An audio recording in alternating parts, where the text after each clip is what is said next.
लंबे वक्त से इंतजार था। सुप्रीम कोर्ट ये बड़ा फैसला सुना रहा है। बीते साल 31 अक्टूबर से इस पूरे मामले पर सुनवाई शुरू हुई थी। डीवाई चंद्रचूड़ की अध्यक्षता वाली 5 सदस्यीय बेंच ने इस मामले की सुनवाई शुरू की थी, जिसके बाद जिसका इंतजार था वो आज का दिन जब सुप्रीम कोर्ट इस पर अपना फैसला सुना रहा है। बड़ी खबर हम आपको बता रहे हैं, इलेक्टोरल बॉन्ड पर सबसे बड़ी जानकारी, जहां पर सुप्रीम कोर्ट ने कहा है कि चुनावी बॉन्ड स्कीम असंवैधानिक है। ये असंवैधानिक है स्कीम, इसको कहा है सुप्रीम कोर्ट ने। चुनावी बॉन्ड पर सुप्रीम कोर्ट ने रोक लगाई है। सुप्रीम कोर्ट ने ये बड़ा फैसला यहां पर सुनाया है इलेक्टोरल बॉन्ड पर, जिसका इंतजार हो रहा था, और साफ तौर पर सुप्रीम कोर्ट ने कह दिया है कि इलेक्टोरल बॉन्ड योजना असंवैधानिक है। सुजाता, बड़ी खबर इस वक्त हम आपको बता रहे हैं, सुप्रीम कोर्ट ने चुनावी बॉन्ड को रद्द करने का आदेश दे दिया है। इलेक्टोरल बॉन्ड्स पर रोक लगा दी गई है। साल 2018 से इसका प्रावधान रखा गया था, जिसके तहत तमाम लोग या कंपनियां दान दे सकते हैं, इलेक्टोरल बॉन्ड्स खरीद सकते हैं 1000 से लेकर 1 करोड़ तक के। लेकिन इसे लेकर कई तरह के सवाल उठे। आरटीआई लगाई गई थी, लेकिन ये कहा गया कि सभी नागरिकों को ये जानने की जरूरत नहीं है, सब कुछ जानने की जरूरत नहीं है कि कहां से कितना चंदा किस पार्टी को मिल रहा है। लेकिन संवैधानिक पीठ जो है सुप्रीम कोर्ट की सीजेआई की अध्यक्षता में, उसने साफ तौर पर कहा है कि नागरिकों को यह जानने का अधिकार है और इस तरीके से गोपनीयता नहीं हो सकती। बड़े फंडिंग की जानकारी सार्वजनिक होनी चाहिए। इलेक्टोरल बॉन्ड्स पर सुप्रीम कोर्ट का यह बड़ा फैसला, इलेक्टोरल बॉन्ड्स अब नहीं रहेंगे, उन्हें रद्द करने का आदेश सुप्रीम कोर्ट ने दिया। तो ये बड़ी खबर आपको बता रहे हैं और एक बार बता देते हैं कि आखिर इलेक्टोरल बॉन्ड होता क्या है। साल 2018 में इस बॉन्ड की शुरुआत हुई। इसे लागू करने के पीछे मत था कि इससे राजनीतिक फंडिंग में पारदर्शिता बढ़ेगी और साफ सुथरा धन आएगा। इसमें व्यक्ति, कॉरपोरेट और संस्थाएं बॉन्ड खरीदकर राजनीतिक दलों को चंदे के रूप में देती हैं और राजनीतिक दल इस बॉन्ड को बैंक में भुनाकर रकम हासिल करते हैं। आपको बता दें, भारतीय स्टेट बैंक की 29 शाखाओं को इलेक्टोरल बॉन्ड जारी करने और उसे भुनाने के लिए अधिकृत किया गया। ये शाखाएं जो हैं वो अलग अलग राज्यों में हैं और इसी को लेकर सर्वोच्च अदालत में ये फैसला सुनाया गया है। असंवैधानिक बताया गया है इलेक्टोरल बॉन्ड योजना को और 5 सदस्यीय पीठ का ये बड़ा फैसला। इस खबर को लेकर आपको बता रहे हैं, बड़े फंडिंग की जानकारी सार्वजनिक होनी चाहिए, सुप्रीम कोर्ट का ये कहना है। पसंदीदा पार्टी को गुमनाम दान को लेकर यहां पर जिक्र आपको बता रहे हैं, गुमनाम वचन पत्र को लेकर भी यहां पर ये जानकारी है।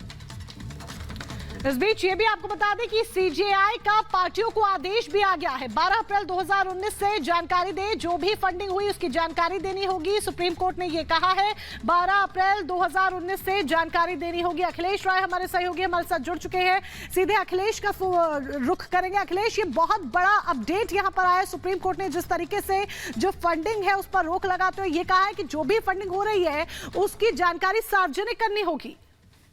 बिल्कुल, इस बात को कहा है कि 12 अप्रैल तक जो भी पार्टियों के पास इलेक्टोरल बॉन्ड पड़ा है उसको इनकैश नहीं किया गया है, उसको वापस जमा करना होगा और उसकी जानकारी पूरी देनी होगी। उसके बाद इलेक्टोरल जो बॉन्ड स्कीम थी उसको सुप्रीम कोर्ट ने अनकॉन्स्टिट्यूशनल यानी कि संविधान पीठ ने असंवैधानिक करार दिया है। इसका सीधा मतलब है कि अब जो है ये प्रोसेस जो इलेक्टोरल बॉन्ड के जरिए पार्टियों को फंडिंग होती थी वो अब नहीं होगी। अब कोई पुराना जो सिस्टम था शायद वही चलेगा कि पहले जो दिया जाता था वो डायरेक्ट कंपनी जो है वो पार्टियों को दे सकती है और उसको पार्टियां एक्सेप्ट करेंगी। क्योंकि सवाल ये उठाया गया था कि सिर्फ सरकार के अलावा कोई ये जान नहीं सकता कि आखिर किसने ये पैसा दिया, किसने किस मतलब से दिया, और इसको जनता भी नहीं जान सकती और सिर्फ इलेक्शन कमीशन और जान सकती है। और ये जो है केंद्र सरकार के अंडर में है, इसको चाहे तो सरकार जान सकती है। लेकिन सुप्रीम कोर्ट कहा यह सूचना के अधिकार का सीधा सीधा वायलेशन है कि आप जनता ये जान नहीं सकती है कि किसको, किस पार्टी को कितना फंडिंग हुआ, किस पार्टी ने चुनाव में जो गई है उसको क्या मिला है। ये एक आयरनी है, क्योंकि जब सरकार ये प्रावधान लाई थी तो ये कहा गया था कि इससे सिस्टम ट्रांसपेरेंट होगा, लेकिन सुप्रीम कोर्ट ने ये कहा कि इससे तो इस पर और गोपनीयता हो रही है। आईटी एक्ट में संशोधन पर भी आपत्ति जताई। हालांकि आपको याद होगा कि नवंबर में जब are Venkat Ramani attorney general ने कहा था कि हर नागरिक को सब कुछ जानने का अधिकार नहीं है। बिल्कुल, कोर्ट में ये कहा गया था कि जो जानने का अधिकार है वो भी रिस्ट्रिक्टेड है, उस पर भी कई बाउंड्रीज लगी हुई हैं। लेकिन कोर्ट ने माना कि जो ये करप्शन की बात की जा रही है, ब्लैक मनी की बात की जा रही है, उसको रोकने के और भी तरीके हो सकते हैं, लेकिन ये तरीका कारगर कोर्ट ने नहीं माना। कोर्ट ने माना कि ये सबको जानने का हक है, और ये आरोप लगाया गया था कि जो कंपनियां जो सरकार में रहती है, ये बेकायदे डाटा दिया गया था कि 90% जो पैसा फंडिंग हुआ है वो सत्ताधारी दलों के पास गया है, और वो सत्ताधारी दल जो जहां भी है उनके पास ज्यादा फंडिंग हुई है, जिनके पास जो विपक्ष में है उनके पास फंडिंग नहीं हुई है। ये एक तरह से कहा जा रहा था कि ये जबरदस्ती एक तरह से घूस देने का ये आरोप लगाया गया कि राजनीतिक दलों को जो सत्ता में है उनको घूस देने का एक तरीका है। एसबीआई जो आरबीआई ने भी कहा था कि इस तरह से सेल कंपनियां बनाकर लोग दे सकते हैं, और इसको उसने भी सही नहीं माना था।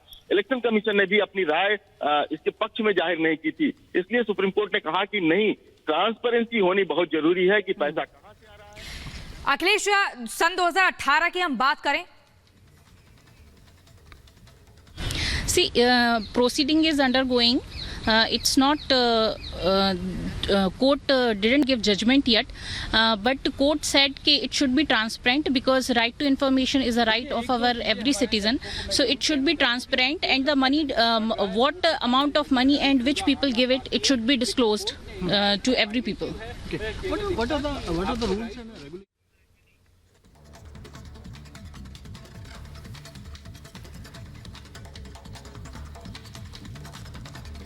और अखिलेश जी हमारे साथ लगातार हमारे वरिष्ठ सहयोगी बने हुए हैं। अखिलेश, अगर हम साल 2018 की बात करते हैं, तब अरुण जेटली जी ने ही बताया था कि इससे पारदर्शिता आएगी, इससे सार्वजनिक होगी स्थिति कि किस तरीके से साफ सुथरे धन का उपयोग किया जाएगा या किया जा सकता है, लेकिन डोनर की जो आइडेंटिटी है वो छिपी रहेगी।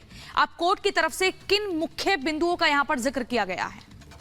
देखिए, ये कई पॉइंट थे कोर्ट के सामने, और संविधान पीठ ने यही कहा कि अगर हम कुछ छिपाते हैं तो हम सूचना के अधिकार का वायलेशन करते हैं।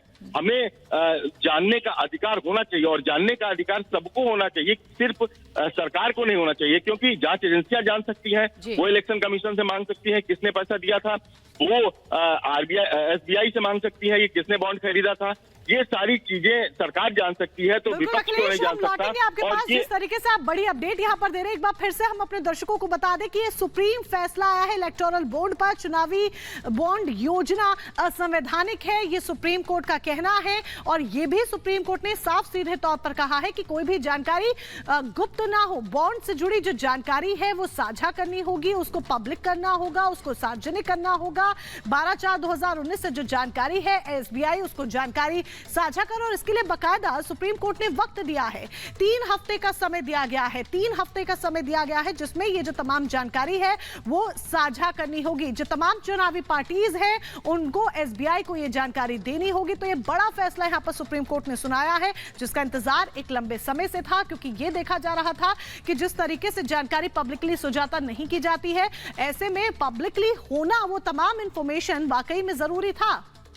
बिल्कुल, देखिए, सूचना के अधिकार के तहत ये जानकारी लेने की कोशिश की गई थी, और इसीलिए ये मामला सुप्रीम कोर्ट पहुंचा था, और फिर 5 जजों की बेंच गठित की गई थी, जिसकी आखिरी सुनवाई जब हुई 12 नवंबर 2023 को, तो ये फैसला सुरक्षित रख लिया गया था। सवाल यही पूछा गया था कि ये जो बॉन्ड्स हैं, इसमें मनचाही पार्टियों को चंदा दिया जाता है, कौन लोग चंदा देते हैं उनके बारे में जानकारी नहीं होती है। ऐसे में इसे घूस भी माना जा सकता है कि सत्ताधारी पार्टी को कोई कंपनी या कोई व्यक्ति इस तरह से पैसा दे रहा है, तो ये सबको जानने का अधिकार है। लेकिन सरकार की तरफ से अटॉर्नी जनरल ने कहा कि सभी जानकारियां नहीं दी जा सकती, आप सिर्फ उम्मीदवार के बारे में जानिए, आप पार्टी के बारे में मत जानिए कि पार्टी अपने जो तमाम जो काम है उसके करने के लिए पैसा कहां से ला रही है, कहां से, जो उसके सोर्स क्या हैं। लेकिन जब सुनवाई शुरू हुई कोर्ट में, तो एक एक करके हर बिंदु पर चर्चा हुई, और ये बात साबित हुई कि ये जानने का अधिकार है, इससे ट्रांसपेरेंसी नहीं है, बल्कि ये और ज्यादा गुप्त सिस्टम हो गया है। और अब सुप्रीम कोर्ट की तरफ से फैसला दिया गया है कि बॉन्ड तुरंत रद्द हो।